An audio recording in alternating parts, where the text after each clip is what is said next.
ইস, জানা জিনিসটা ভুল করে আসলাম, একটুর জন্য বিসিএসে টিকলাম না, একটুর জন্য প্রাইমারিতে টিকলাম না। এই আফসোসগুলো আমরা প্রায় করি, কিন্তু এই আফসোসগুলো থেকে মুক্তি পাবো কিভাবে? চলুন আজকের এই ভিডিওটি দেখলে সেই সমস্যাটা সলভ হয়ে যাবে। অর্থাৎ একটুর জন্য আর প্রাইমারিতে টিকলাম না, বিসিএসে টিকলাম না, এই আফসোস আর থাকবে না। তাই ক্লাসটি খুবই গুরুত্বপূর্ণ হতে যাচ্ছে। এই যে দেখেন, প্রশ্নের মাঝে এমন কিছু জিনিস থাকে যেটা ধরেন যে আমরা ভাবি, অর্থাৎ আমরা ধরে নেই, প্রশ্ন পড়ার আগে আমরা ধরে নেই যে প্রশ্নতে কী চাইছে।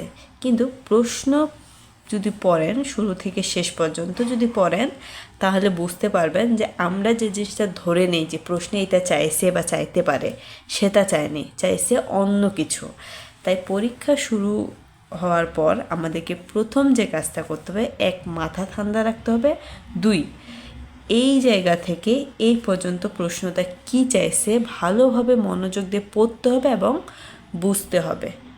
না হলে একটুর জন্য মিস হয়ে গেল, এই আফসোসটা আপনাকে সারা জীবন করতে হবে। যেমন এখন জানুয়ারি মাস হলে এখন থেকে 100 মাস পর কোন মাস হবে? আমরা এখন জানুয়ারি মাস হলে এখন থেকে 100 মাস পর কোন মাস হবে, এটা অনেকেই ধরে নিয়েছি। 50তম বিশেষ পরীক্ষা যারা দিতে গেছিলো তারা অনেকেই এই পুরো প্রশ্নটা না পড়ে নিজের মন মতো ধরে নিয়েছে, কারণ প্রতিবারে কোনো পরীক্ষাতে দেখা যায় যে এই রিলেটেড কোনো না কোনো প্রশ্ন আসে। কিন্তু এইবার একটু ডিফারেন্ট হয়েছে। কি বলা হয়েছে? 100 মাস পর, অর্থাৎ পর কথাটা উল্লেখ করা হয়েছে। কারণ আপনি যদি না পড়েন, প্রশ্নটা ভালো মতো না বুঝেন যে আসলে কী চাইছে, আমরা প্রশ্ন অনেক সময় বুঝি না, দেখে উত্তর ভুল করি, তাই আমরা আফসোস করি। কিন্তু আমাদেরকে আগে কী করতে হবে? প্রশ্নটা বুঝতে হবে যে কী চাইছে। 100 মাস কোন মাস হবে এটা চাইনি, 100 মাস পর কোন মাস হবে, তার মানে 101 মাস, এটা কোন মাস হবে। ডিরেক্ট কিন্তু বলে নাই, ইনডাইরেক্টলি আপনাকে বোঝাইছে যে 101 মাস কোন মাস হবে। তাহলে আপনাকে ধরতে হবে যে 100 মাস চাইছে নাকি 101 মাস চাইছে। এই জিনিসটা যদি আপনি ক্লিয়ার করতে না পারেন, তাহলেই কিন্তু আপনার মনে হবে জানা জিনিসটা ভুল করে আসলাম, প্রশ্নটা আর একটু পড়লে হয়তো বা উত্তরটা পারতাম, এরকম আফসোসগুলো থেকে যাবে। আর এই একটা মার্ক আমাদের জন্য যে কতটা গুরুত্বপূর্ণ, এটা আমরা খুব ভালো করেই জানি যারা জব প্রিপারেশন নিচ্ছে বা পরীক্ষা দিচ্ছে। এবার আমরা এই অঙ্কটা একটা সমাধান করি, কারণ প্রতি বছরে হয় বার আসে, নয়তো মাস আসে, বা এই টাইপ অঙ্কগুলো আসে। তাই সামনে যেহেতু 51তম বিসিএস আছে, নিবন্ধন আছে, প্রাইমারি আছে, সেখানে 1 মার্ক আসতে পারে। তাই চলুন কীভাবে খুব সহজে শর্টকাটে আমরা এটা সমাধান করতে পারবো।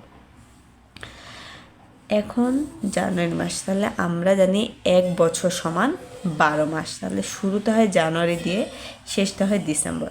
তাহলে আমরা যদি একটা বছরকে শুরু করি, তাহলে প্রথম মাসটাই হবে জানুয়ারি, শেষটা হবে ডিসেম্বর। তাহলে এরপর আবার কি শুরু হবে? আবার কিন্তু এই জানুয়ারি শুরু হবে। তখন কিন্তু জানুয়ারির 1 মাস থাকতেছে না, জানুয়ারি কত হচ্ছে? জানুয়ারি হয়ে যাচ্ছে 13। এভাবে 14, 15, 16 এভাবে চলতেই থাকবে। তো এভাবে আমাদেরকে বলা হয়েছে যে 100তম মাসটাকে আগে বের করব, দেন এই যে 101, অর্থাৎ 101তম মাসটা কত। আচ্ছা, যেহেতু এখানে 100 দেওয়া আছে, তাহলে আমরা আগে 100 বসাবো। তাহলে আমরা জানি 1 বছর সমান কত মাস? 12 মাস। তাহলে এটাকে দিয়ে আমরা ভাগ দিলে হবে, আর দিয়ে যে ভাগ হয় তাহলে হবে 96। ভাগশেষ থাকবে 4। আমরা জানি এখানে আমাদের ভাগশেষটা দরকার হয়। তাহলে ভাগশেষটা যদি 4 হয়, তার মানে এটা 4 মাস। তাহলে জানুয়ারি যদি 1 মাস হয়, এপ্রিল তাহলে কোন মাস হবে? 4 মাস। তাহলে এটা হচ্ছে এপ্রিল মাস। তাহলে এপ্রিল মাসটা কোনটা পেলাম? এই 100তম মাসটা হচ্ছে এপ্রিল মাস। অ্যান্ড কী বলা হয়েছে যে 100 মাস পর, অনেকেই কিন্তু এপ্রিলকে উত্তর দাগাই দিছে। তো যারা এপ্রিলকে উত্তর দাগাইছে তারা কিন্তু 1 মার্ক তো গেল, বা 0.5 মার্কসও চলে গেল। তাহলে এই যে এপ্রিল মাস যারা দাগাইছে তারা কিন্তু ভুল করছে, অর্থাৎ প্রশ্নটা পুরোপুরি পড়ে নাই। তাই আপনাকে প্রশ্ন পুরোপুরি পড়তে হবে। বলা হয়েছে যে 100 মাস পর, তার মানে 101 মাসটা কোন মাস? তাহলে 100 মাস যদি এপ্রিল হয়, পরে কোন মাস? এপ্রিলের পরে কি? মে। তাহলে মে মাস হবে। উত্তর কী হবে? মে মাস। তাহলে এই যে ভুলগুলোর কারণে আমরা কিন্তু আফসোস করি যে একটুর জন্য চান্স পেলাম না। তাই এখন থেকে আমরা কি করব? আগে প্রশ্ন ভালোভাবে পড়ব, তারপর আমরা বুঝবো যে আমাদের কাছে কি চাওয়া হয়েছে। তারপর আমরা উত্তর করব।